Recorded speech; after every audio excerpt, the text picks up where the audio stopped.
دینی مدارس کا جو بل ہے وہ معمہ بن گیا ہے۔ مولانا فضل الرحمان صاحب کی لہجے کے اندر مزید ہم دیکھ رہے ہیں سختی آ رہی ہے، اور وہ بدنیتی سے حکومت کا قرار دے رہے ہیں اور کہہ رہے ہیں کہ بھی جو وعدے کیے اپنا بل قرار دیا، اب اچانک سے اس بل سے یو ٹرن کیوں حکومت نے مار لیا۔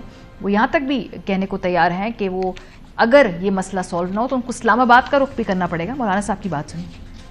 لاہور کے اجلاس میں میاں صاحب کے گھر پر آصف علی زرداری بذات خود موجود تھے۔ اس کے بعد اعتراضات لگانا سیدھی بات نہیں ہے کہ بدنیتی ہے۔ تمہارے اعتراضات پر غور و فکر کرنا تو بہت دور کی بات ہے، ان کو چمٹے سے پکڑنے کی بھی قابل نہیں سمجھتا۔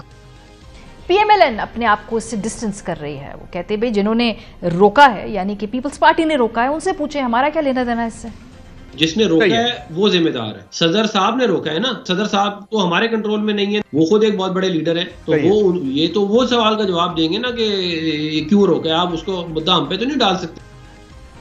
مسئلہ کیا ہے آپ کو ہم بتاتے ہیں کہ آخر یہ لڑائی یہاں تک اس نہج تک پہنچی کیوں ہے۔ سوسائٹیز ایکٹ 1960 میں ترمیم کا بل، مدارس رجسٹریشن بل 20 اکتوبر 2024 کو سینٹ اور قومی اسمبلی سے منظور ہوا تھا۔ اس بل کے ذریعے سوسائٹیز ایکٹ 1960 کی شق 21 میں 7 بنیادی شقیں شامل کر کے مدارس کی رجسٹریشن کا تقاضا پورا کیا گیا ہے۔ 20 اکتوبر کو جب مدارس رجسٹریشن بل پارلیمنٹ کے دونوں ایوانوں سے منظور ہوا تب پیپلز پارٹی نے بھی اس بل کے حق میں ووٹ دیے، لیکن 1.5 مہینہ گزر جانے کے باوجود صدر مملکت نے بل پر کوئی دستخط نہیں کیا اور قانونی اعتراض کے ساتھ مدارس رجسٹریشن بل کو وزیر اعظم آفس واپس بھیج دیا۔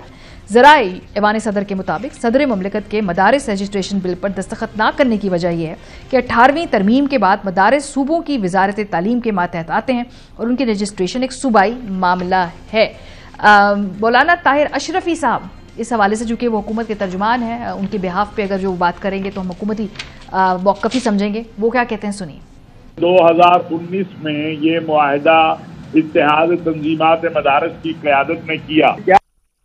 5 سال بعد کہا جا رہا ہے کہ اس معاہدے کو جو ہے وہ اس کے برخلاف کام کیا جائے، اس معاہدے کے برخلاف کوئی قانون سازی کی جائے، اور اگر صدر مملکت نے اس بل کو واپس بھیجا ہے تو کوئی قانونی وجہ ہوگی۔ میں سمجھتا ہوں یہ صرف ایک سیاست اور ایک ایگو کا مسئلہ ہے۔